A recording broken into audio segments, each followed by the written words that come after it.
Well, Cordelia Claus is from Connecticut. Yes. But originally she's from Ireland, and that's where the Irish accent comes from.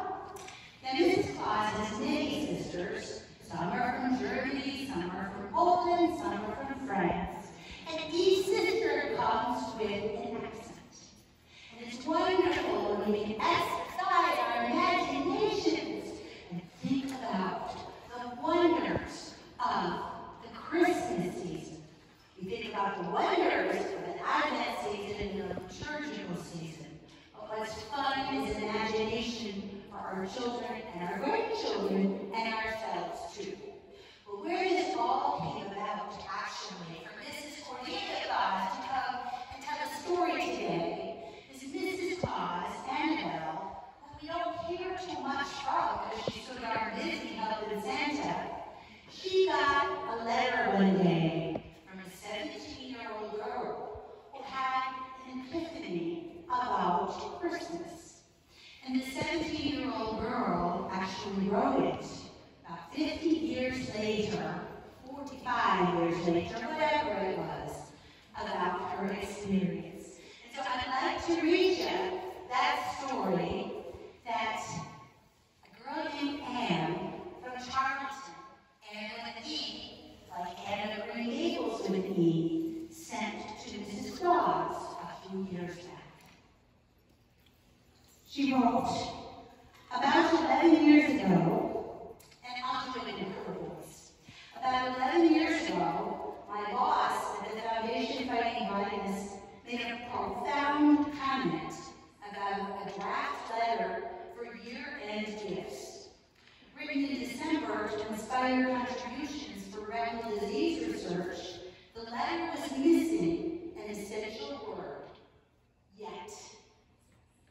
Susan said, your words will be more impactful if you say, we have not yet heard from you this year.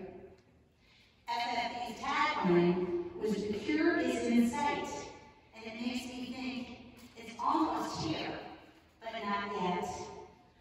Yet means you must wait for something to happen, hopefully sooner than later. For example, have you put out your Christmas tree? No, not yet, but soon. Have you gotten all your Christmas shopping done? No, not yet, but soon. Have you considered the true meaning of the Christmas season this year?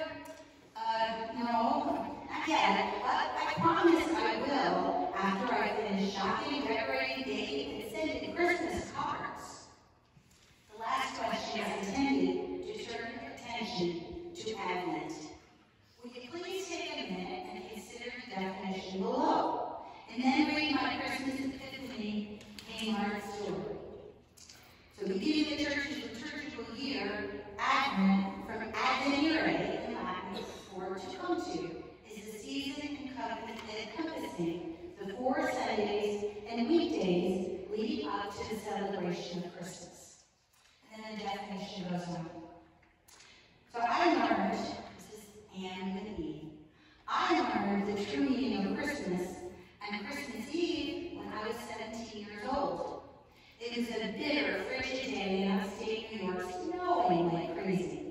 I was happily working in the ladies' department in our local Kmart, looking forward to the wonderful Christmas Eve Glasser family traditions, including the 9 p.m. vigil mass at the Church of the Immaculate Conception in Glenville, followed by the opening of one present before midnight, preceding the deluge of gifts Christmas morning.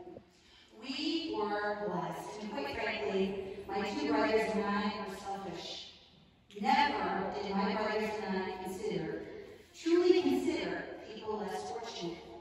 We had not yet had a personal experience, a defining moment.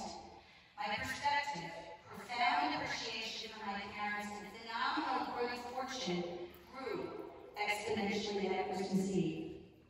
It was sometime around 2 p.m. It was a busier environment in the store with last-minute shoppers buying things like man. The blue light specials. Anybody remember those? The blue light specials were announced every 15 minutes over and above the Christmas music. Good afternoon, Kmart shoppers. For the next 15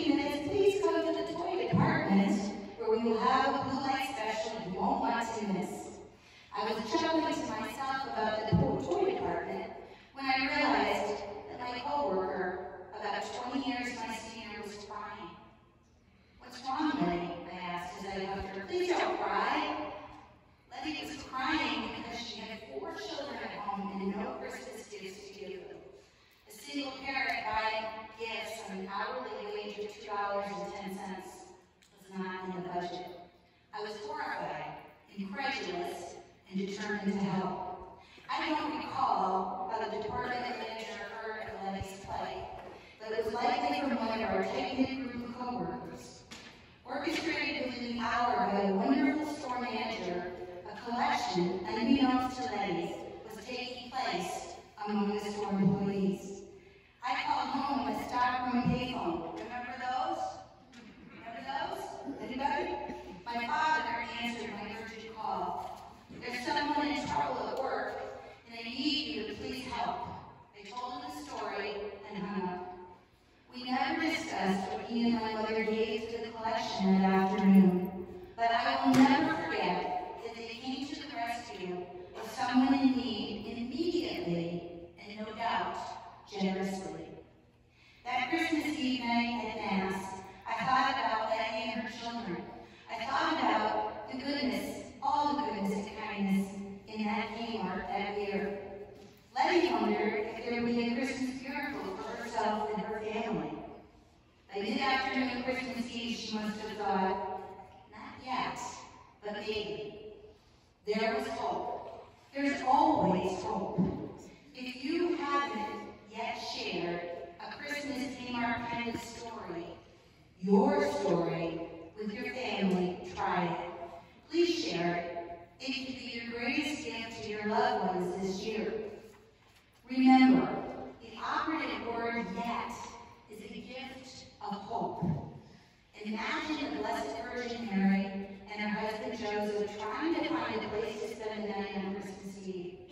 Before they knew there was no room at the inn, Mary likely asked Joseph, "Have we found a place?" I can almost hear him answer, "No, Mary, not yet." Then they came upon a manger. At midnight, the baby Jesus was born. Mary wrapped him in swaddling clothes and rocked her baby, Christ the Lord, in a cradle on a cold, damp night. The star of the east shone brightly in the sky and gave great light. The light still shines on us from above. If you haven't yet thought about the true meaning of the Christmas season, you will now. Advent is the time of preparation for the Savior's birth. Time of preparation for the Savior's birth. Has baby Jesus been born? No, not yet, but soon. Just wait until midnight Christmas Eve. And then she wrote, P.S. It is December 2020, and Mrs. Claus has edited my 3-year-old essay as we await the vaccine and an end to COVID-19. It hasn't happened yet, but it will. Trust in the good Lord, the baby Jesus. Mary Immaculate, pray for us. It will happen soon. So you see, folks, Mrs. Claus really wanted you to hear that story so that you would know